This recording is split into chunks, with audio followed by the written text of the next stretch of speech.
Bonjour à tous. Aujourd'hui, j'ai décidé de vous parler d'une arme peu connue.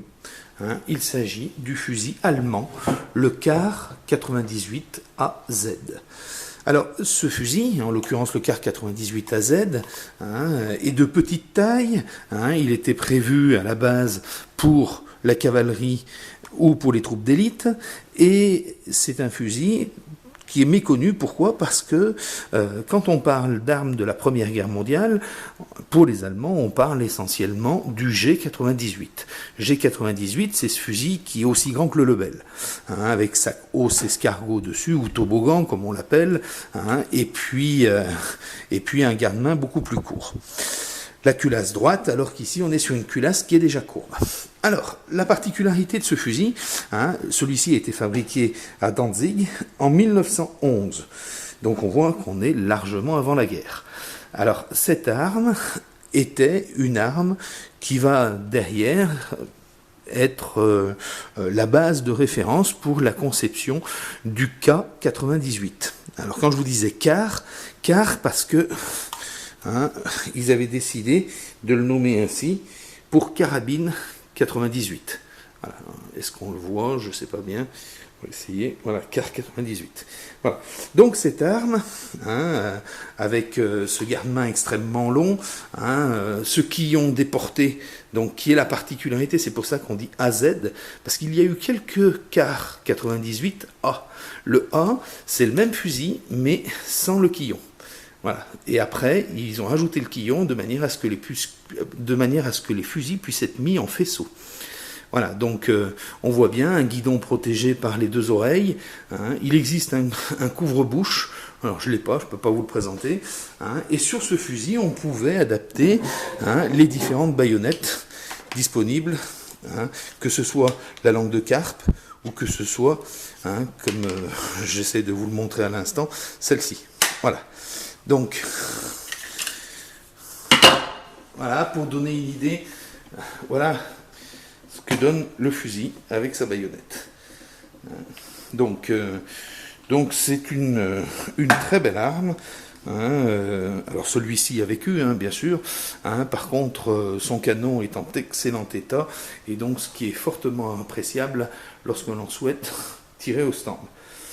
Voilà, donc que vous dire? Alors cette arme, donc je vous disais 1911, c'est une arme qui utilise la munition de type S, et donc on voit ici, juste avant la bague qui tient le garde-main, le calibre qui a été frappé, 7,9. Donc la culasse est déjà la culasse que l'on trouve sur le Kar 98. Donc on a le système d'éjecteur qui est sur le côté, ici, la culasse courbe, la sécurité avec le drapeau en partie supérieure, et la seule différence qu'on va avoir par rapport aux culasses des Kar 98 ultérieures, c'est que celle-ci est pleine au niveau de la demi-sphère. Voilà. Le mécanisme est exactement le même, portière qui s'enlève avec une ogive, et la planchette élévatrice à l'intérieur, qui est typique au modèle de la Première Guerre mondiale, c'est-à-dire que même quand vous n'avez pas de munitions, la culasse peut être manœuvrée. Voilà. Alors que sur les modèles qui vont être faits pour la Seconde Guerre mondiale, les K98, on ne peut plus avancer la culasse à partir du moment où il n'y a plus de cartouche d'insérer. Poussé par la lame chargeur. Donc voilà. Que vous dire? Alors, vous avez vu cette arme. Alors, cette arme utilise bien sûr la munition tout à fait traditionnelle, qui est la 7,92. Donc voilà. Et donc, les soldats étaient équipés des deux cartouchières montées sur le ceinturon, avec à l'intérieur les logements pour les lames chargeurs. Voilà.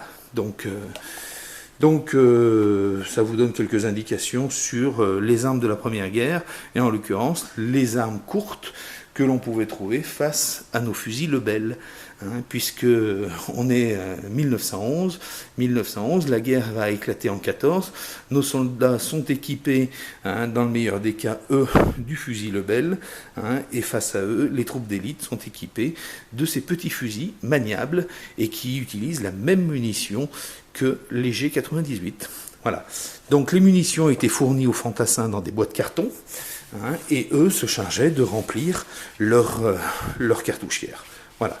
Donc à l'intérieur, il y a 15 cartouches dans une boîte comme ça.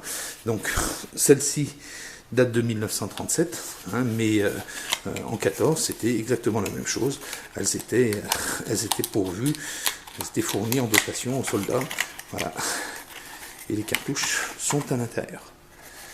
Voilà, bah écoutez, j'espère que cette présentation, on va dire, du fusil, d'un des deux fusils réglementaires, un des deux, il y en a même eu plus que deux, mais un des fusils réglementaires allemands de la Première Guerre mondiale vous aura intéressé. N'hésitez pas à me laisser des commentaires ou des questions, et puis je tâcherai d'y répondre avec le plus de précision possible. À bientôt.